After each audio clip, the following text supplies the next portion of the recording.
Alright, we here. Y'all see what's on the screen. Drop a like and drop a sub. You know what I'm saying? Nobody drop it to the comments, but I'm interested. Now, y'all already know how I feel about the ocean and boats and all that type of shit. Even flying, even heights and all that.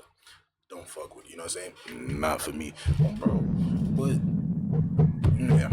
So, y'all know this right here. Couldn't do it. How many days did you say? 484 days? I don't know how you did it, twin. Maybe the most famous castaway case is Jose Salvador Alvarenga. He was documented to have been adrift at sea for 438 days. 38 days. It's one of the most miraculous stories of survival in history, and it's easy to see why. Beyond just the grueling physical aspects, there's something innately identifiable about the mental struggle of drifting endlessly in the open ocean. As incredible as his story is, though, and although it's often cited as the longest time adrift at sea, there is another story from 2 centuries earlier that, if the records are accurate, is the true record for the longest time adrift. This is the horrifying and tragic story of the Tokujo Maru.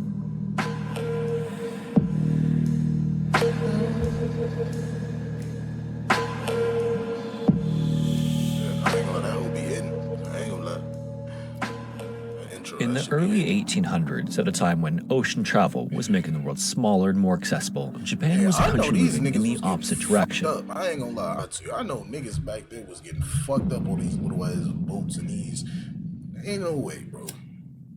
Them shits was flipping like, niggas, I know they was getting fried. Making the world smaller and more accessible, Japan was a country moving in the opposite direction. Rather than opening itself to the world, it had chosen to turn inward. The period was known as the Edo era, named after the city that served as the seat of power for the shogun, who was a military ruler. Although Japan still had an emperor, he was by this point a symbolic figure, and real authority actually rested with the shogun's military government. It was this government that had concluded that outside influence was dangerous. The memory of European missionaries and traders from the 1500s still lingered.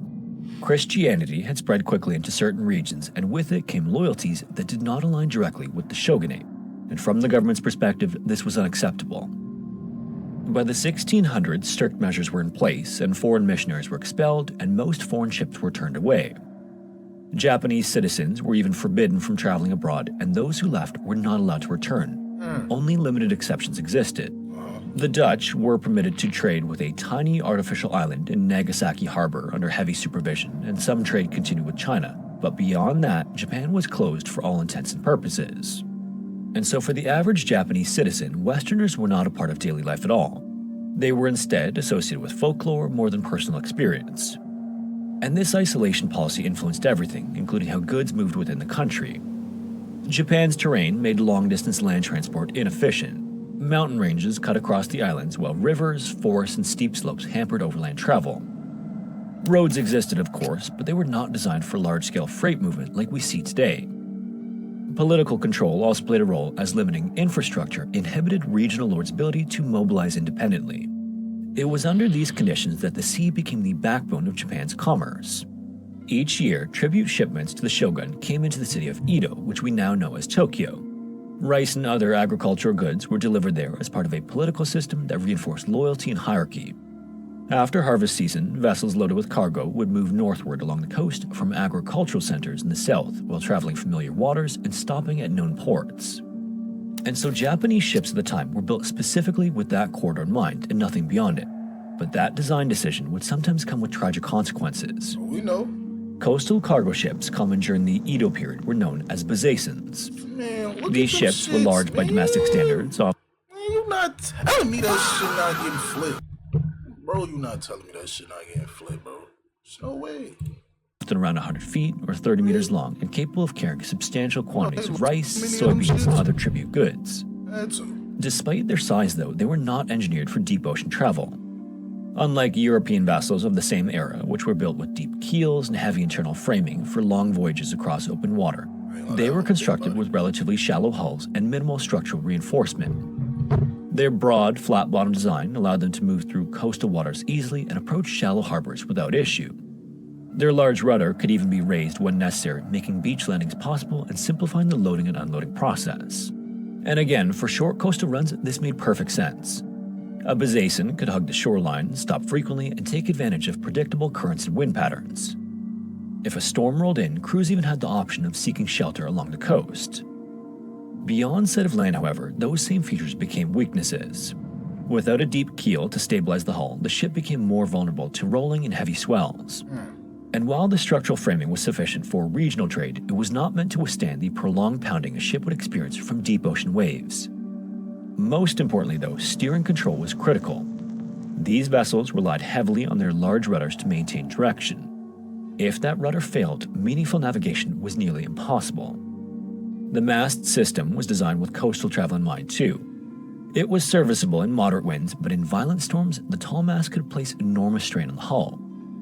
In extreme conditions, it could become a liability rather than an asset, but again, none of this was a flaw in the design. Besaceons were not poorly built ships, rather they were specialized vessels optimized for a specific environment, and as long as they remained in that environment, they functioned perfectly. In October of 1813, one of these boats, named the Tokujo Maru, left port under the command of Captain Jukichi. The ship had just completed its northbound delivery of tribute goods to Edo and was returning toward Toba, still carrying several hundred bags of soybeans. The voyage to Edo was routine and unremarkable, but to return home, the ship had to pass through Enshu Nada. This was an exposed stretch of deep water, sometimes called the Bay of Bad Water, and it had a reputation for ruthlessly harsh conditions. Mariners knew that this section of coast had little protection when storms formed offshore, so it was a bad place for a boat to encounter one. As you might have guessed, on its way south from Edo, sometime during the fall of 1813, the Tokujo Maru entered the area and was immediately hit by a typhoon. The timing was terrible, but not necessarily unexpected. Japan's waters are no stranger to violent weather. Low-pressure systems regularly sweep through the region, and typhoons are common during late summer and early autumn, which is often right when the tribute ships were heavily loaded after harvest. Conditions started as strong winds, and soon enough, the waves matched that. As the storm progressed, the seas continued to build and swells rose higher and higher beneath the hull, lifting the ship and dropping it again and again with force. Since Besaceons were not designed for towering waves, the Niggas said the waves was dribbling the boat. Niggas said that hoe was dribbling the boat, man. This is why I don't fuck with the water, bro. This nigga just said, yeah, that shit was picking it up and slammed that shit. Yeah. started as strong winds, and soon enough, the waves matched that. Shit got the dribbling the boat. As the storm progressed, the seas continued to build and swells rose higher and higher beneath the hull, lifting the ship and dropping it again and again with force. Since Besaceons were not designed for towering waves, the Tokujo Maru rode over them the best it could. At some point, though, the large steering rudder was damaged beyond use. With that single loss, the crew's ability to control their heading vanished. Wind then continued to tear at the mast, and without the rudder to stabilize their direction, the vessel began to move unpredictably. The crew knew they had to do something, or else they'd be at severe risk of the ship capsizing. And the mast, which allows a ship to harness wind for propulsion, can become a weakness in violent gusts. Too much strain and the hull can roll beyond recovery, so the decision was made to cut it down. Bringing down a thick wooden mast in heavy seas would not have been simple, but the alternative of the Tokujo Maru flipping on its side was far worse. By removing the mast, they reduced the wind's impact on the vessel and lowered its center of gravity, making it much more stable in the storm conditions the crew was fighting. When the typhoon finally passed, the Tokujo Maru was still afloat against all odds, but it came at a significant cost. The rudder was broken and the ship was without propulsion. The steering control was effectively gone, and the ship could no longer chart a course along the coastline. It couldn't make for the harbor or even maintain a heading against prevailing winds either. It had essentially become a floating object subject to whatever forces took hold of it next as it drifted toward one of the strongest ocean currents in the world. The Kuroshio Current is often called the Black Current because of the deep, dark color of its waters. It runs along Japan before turning east into the open Pacific Ocean, and it's one of the major western boundary currents of the North Pacific, making it part of the vast subtropical network that circulates water across the ocean. And it moves very quickly, at a rate of about 8 feet or 2.4 meters per second in some places, and extends deep below the surface. Once a vessel is caught in it without the ability to steer, there is little that can be done about it, and the crewmen learned this quickly. When the ship found itself in the Kuroshio, the current pulled the Tokujo Maru away from Japan's coast and carried it outward into the Pacific Ocean. And as mentioned, this type of ship was not built for this kind of water or any kind of long distance, but this was the predicament the men found themselves in. Not very many details are available on what would happen over the next handful of months, but in the early days after the storm disabled the ship, the crew likely believed that rescue was possible. After all, they were experienced sailors and they understood coastal shipping routes. They were still within what they understood to be traveled waters, and plenty of other ships would likely be in the area, so they held on to hope that someone might spot them. As for survival, their ordeal was far from dire in these early days. They had food on board, including rice and a plentiful supply of soybeans. The crew could also fish and they collected rainwater to drink, but they still needed to ration what they had available to them. As long as they could maintain that level of discipline, they could survive for some time. The damaged boat moved south and east, carried by the wind and strong current. Repairs were probably attempted at some point, but if this was the case, the storm had damaged the ship so badly that any efforts would have been impossible. Days passed and then weeks followed in these conditions with no sight of any ships. Soon enough, the once familiar coastline disappeared entirely and only the ocean could be seen in every direction. When the new year came and went without any sign of being saved, something shifted among those on board the ship as hope faded. Now fully adrift in the Kuroshio current, daily life aboard became repetitive and uncertain. As weeks turned into months, the ship drifted further east into waters that Jukichi and his crew were not familiar with. In fact, no one aboard had ever traveled this far from Japan. They wouldn't have even known where they were, and the psychological strain of the ordeal was a constant presence. Jukichi, as the ship's captain, carried the burden of leadership and needed to project a sense of calm and purpose, even as their food supply dwindled and the men weakened. How many made it? The steady supply of soybeans kept the men eating, but it didn't constitute a complete diet, and this would soon catch up to those aboard the Tokujo Maru in the form of scurvy. Scurvy develops when the body is deprived of vitamin C for an extended period. Since a serving of soybeans contains only about 6% of the recommended daily intake of vitamin C, the crewmen weren't getting much, and without it, a host of symptoms started to set in. Collagen production slows, reducing the strength of skin, muscles, and bones. Damn. Blood vessels weaken, and bruising becomes both easy and common. Bleeding can occur beneath the skin and from the gums as the immune system deteriorates. So while the crew did have the benefit of a food supply that staved off hunger, they weren't getting nearly the number and type of nutrients needed to remain healthy throughout the ordeal. As a result of this, in early May of 1814, the first crew member died from the condition and his body was placed in the hold. Then another crew member died, then another. Accounts later differed on how many men had originally been on board, as some sources reported 14 to 17 crewmen, while others claimed as many as 35. Damn, it was that many? Language differences from these accounts and memory likely played a role in this confusion. But in any case, what is clear is that the number of those alive dwindled. Men who had once hauled cargo and managed the sails could now barely stand. Their skin grew pale and blotched with bruises. Energy drained and irritability and despair likely followed, as scurvy affects the mood as well as the body. Horrifyingly, by late June of that year, only 3 men remained alive, Jukichi and 2 crewmen named Ochikichi and Hanbei. All 3 were suffering from varying degrees of scurvy. As 1814 became 1815, the 3 men managed to remain alive despite their ever-advancing illness. Real big 3. They were severely weakened and their muscle mass had wasted away to almost nothing. Tasks that required strength were performed slowly, if at all.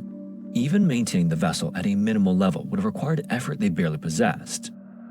All the while, hope continued to wane, but every now and again, the 3 would receive some kind of sign that they should remain cautiously optimistic. On January 26, 1815, Jukichi believed he saw mountains on the horizon, their first sighting of land since the Kuroshio current carried them away from Japan. This would have been a shocking yet welcome sight, but the current carried the ship away from whatever he had glimpsed. Unfortunately, there was so little they could do with the circumstances they were forced to deal with that even Jukichi, who had held morale together for more than a year by then, must have understood the reality of their situation. Damn. They were simply at the mercy of forces that none of them could do anything about. With no power of their own to get themselves out of this ordeal, the 3 were quite literally just waiting to die. By late March of 1815, the Tokujo Maru had drifted more than 5,000 miles or 8,000 kilometers and had been at sea for about 484 days. This is when something finally appeared on the horizon that would become their salvation. There were sails somewhere in the distance. On March 24th, the American fur trade vessel, the Forester, saw the ship drifting roughly 300 miles west of Point Conception near present-day Santa Barbara, California. That's crazy. The Forester had wintered along the California coast and was preparing to return north toward Alaskan waters. It was commanded by Captain William J. Piggott and operated under the ownership of famed American entrepreneur John Jacob Astor. Upon sighting the disabled ship, William sent his sailing master, Alexander Adams, to board it. What Alexander encountered when he got there was stark and unsettling, to say the least. He found the 3 crewmen alive aboard the Tokujo Maru, but they were severely weakened and suffering the effects of prolonged malnutrition and scurvy. In the cargo hold as well lay numerous bodies, 14 by Alexander's own account, and the corpses were well preserved in the cool, dry conditions of the interior. Communication with the surviving men would have been difficult, as there was a significant language barrier between them and Alexander, but the 3 survivors were nonetheless transferred to the Forester. After 17 months adrift, their ordeal had finally come to an end. The Forester brought the survivors toward the mainland of Alta, California, then part of what was known as New Spain. They likely came ashore near Refugio Ranch along California's central coast, although exact details on this varied by account. When they reached land and the 3 survivors of the Tokujo Maru touched solid ground for the first time in almost a year and a half, they were approached by a group of white horsemen. Jukichi would later say that he believed that he was back in Japan and that the horsemen were Dutch, since the only Westerners he knew of were Dutch traders who were permitted limited access to Japan under its strict isolationist policy. In reality, though, these were actually Spanish colonials who helped Jukichi climb atop a horse for the first time in his life. For the next 10 days, he traveled and remained in Spanish territory, observing clothing styles, architecture, and customs that would have been entirely foreign to him. The experience that apparently left the strongest impression on him was when he witnessed the slaughtering of a cattle for food. In Japan at the time, meat consumption was rare and heavily discouraged by Buddhist beliefs. Seeing livestock raised and killed for food was deeply unsettling to him, but he was still grateful for the opportunity to eat a more nutrient-rich diet to reverse the effects of scurvy and malnutrition that had ravaged his body for months.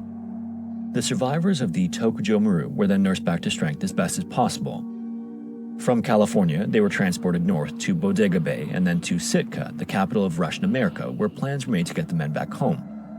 In the summer of 1815, the Forester departed Sitka with the intention of sailing to Japan to drop the survivors off, but navigation through the Kuril Islands proved difficult. The vessel was then forced to turn back, eventually arriving in Petropavlovsk that September. From there, arrangements to return the men to Japan changed. The Forester actually returned to California, and the Japanese crewmen were eventually placed aboard a Russian vessel to continue their westward journey. It was a prolonged affair, and during this extended passage, Hanbei passed away, having finally succumbed to the effects of scurvy. Only Jukichi and Odakichi endured the full return, and by late spring of 1816, they arrived home after roughly 2.5 years at sea. The 2 men returned to a country that had long since assumed they were dead. After the public learned about the long ordeal they had lived through, Jukichi was granted honors and awarded the surname Ogiri, a distinction that marked him as someone who had endured something extraordinary. Centuries later, he would be formally recognized by Guinness World Records for the longest documented time adrift at sea. This is a record that still stands to this day. He also holds another distinction that is important to American history. Long before Japan officially opened its ports to the west, Jukichi became the first known Japanese citizen to set foot in what is now California. Despite the many recognitions, though, his later life was not one of wealth and notoriety.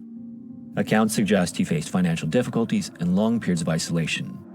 He spent much of his new life in Japan trying to establish a memorial for the Tokujo Maru crew members who died during the drift, but sadly, he never succeeded in this effort. Jukichi died in 1853, around the age of 68. 68? If you made it this far, thanks so much for watching. I just want to give a shout out once again to everyone for all of... That's crazy, bro. I don't know, bro. I don't know if I could have made it that long, but them niggas made it. That shit wicked. Anyways, though, let me know how y'all feel about that. If there's any more videos like this y'all want me to watch, go ahead and drop it in the comments. I don't know what else I'm uploading today, but I'm gonna go ahead and get out of here. I'm gonna see y'all niggas in the next one, bro.